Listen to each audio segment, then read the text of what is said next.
Nowera bite? Nowera fungura mic yawe.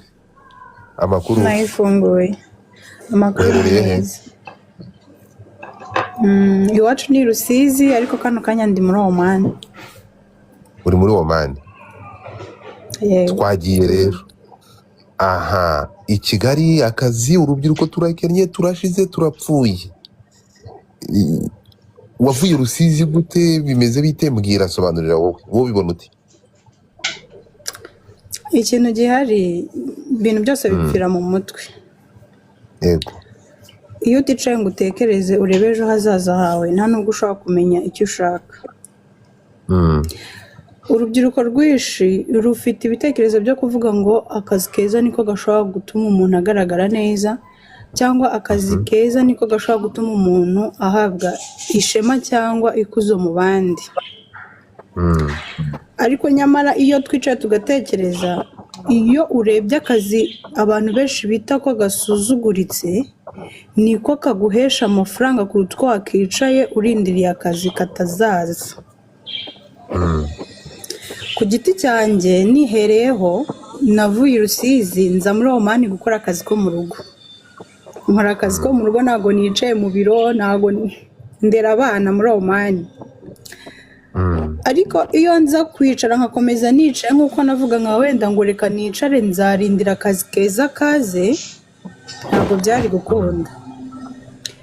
Nk'uko wari uri kubivuga, njyewe urabona Rusizi yegeranye na Kongo. Najyaga njya Kongo nkarangura inkweto za caguwa nkazicuruza. Niho nakuye amafaranga yo kubona pasiporo yo kuza inaha muri Oman. Ariko hari abandi bana benshi utabwira ngo ngwino ujye muri Kongo kureba ko wabona uburyo uzabona ibyangombwa byo kujya hanze. Akakubwira ati hoya singiye gupfa. Ariko iyo ukuye amaboko mu mifuka ugashirika ubwoba ugakora, buri kintu cyose kiza kubera ko wahagurutse. Yego. Urubyiruko rero rwo mu Rwanda ntago rukennye. Rurakize kuko rufite amaboko, rufite amaguru, abenshi muri bo barize. Ahubwo ikibazo gihari nuko bicara bavuga ngo dufite abadusapotinga. Ntabwo bashobora gutekereza ko uwo muntu basapotinga ejo ashobora kuba adahari. Ntabwo bareba cyane ku bigiye kuza, ahubwo bareba ku byo bafite ako kanya. Icyo nababwira rero, amafaranga makeya ubonye yabyara ayandi. Ntabwo amafaranga aza ari menshi ngo yikubite kuri konti, ahubwo nayo make ubonye shaka buryo ki wayabyaza umusaruro. Ntabwo rero urubyiruko rwo mu Rwanda rukennye pe, ntabwo rukennye. Ahubwo abantu bose babona amahirwe. Nko mu byaro hari ukuntu bagenda bafata urubyiruko bakaruteranya hamwe bakavuga ngo aya mafaranga n'ay'urubyiruko, reka akore bino, reka akore bino. We bayaguhereza nkaho wakagiye kuyakoresha ibyo ubona bakubwiye agomba gukora, ukavuga ngo ni make nta kintu na kimwe yakubyarira, ngo nta nyungu yazana. Nyamara waba wafasha kujya hari ukuntu twebwe mu mirenge y'iwacu bagiye bafata amafaranga bakahereza urubyiruko, bakabwira urubyiruko ati iyi leta yarabikoze. Bakabwira urubyiruko ati wowe umwana wo kwa runaka afata ibihumbi 100, niba koko ushaka gucuruza, bakavuga ati nimba koko wegeranye n'iryo soko rikwemerera gucuruza caguwa, yashoremo ugenda urebe ko wabona ubuzima utangire. Noneho wareba ibyo bihumbi 100 ukavuga ngo ntabwo bizunguka, ukagenda ukiguramo utwo dukweto twiza, ubundi ukicara ugatuza. Nyamara wandi wayashoye agatangira kuzamuka umubona. Aho ngaho ntabwo wakoresheje mayindi, ahubwo wakoresheje kumva ko ugomba gutwarwa na duke ubonye tukakubyarira irari ryinshi, ukananirwa gutekereza ejo hazaza hawe.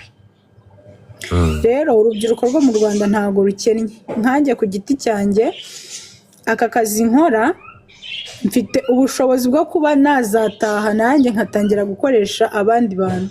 Koko niba ndi gukora akazi ko mu rugo none nuko nashiritse ubute, nkumva ko ngomba kugakora ntitaye ngo mvuka kwa runaka cyangwa narize. Ndavuga ni reka njye njye kugakora, ejo nintaha nanjye nzaba mfite abandi ndi gukoresha. Nukuri Godfather, kano kanya ntabwo ngiye kubyirata, ariko kano kanya ndi umuntu wifitiye ikibanza cyanjye. ndi umuntu ugiye gutangira kucyubaka, ndi umuntu umaze kwigurira moto ya miliyoni 2,100,000. Niba ibyo bintu umaze kubyikorera ndi hano muri Omani, niba nsigaye mfite umumotari untwarira wenda ntumye, ni gute nzataha nkananirwa gushaka ikintu nkora kizanteza imbere? Ni ukubera iki? Nashiritse isoni, nshirika ubwoba, numva ko nta kazi k'umunyagara kabaho. Ndi gukora akazi ko mu rugo muri Omani, natwe iwacu dufite umukozi mu rugo.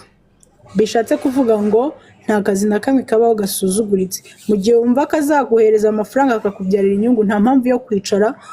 Rekura icyubahiro, urekura amashuri, ufokasinge ejo hazaza hawe, kuko niho uri kureba kurutaho uvuye. Murakoze cyane, njye niko mbyumva. Urubyiruko rwo mu Rwanda ntabwo rukennye pe, ahubwo rukennye mu mutwe. Murakoze. Urakoze cyane. Aha.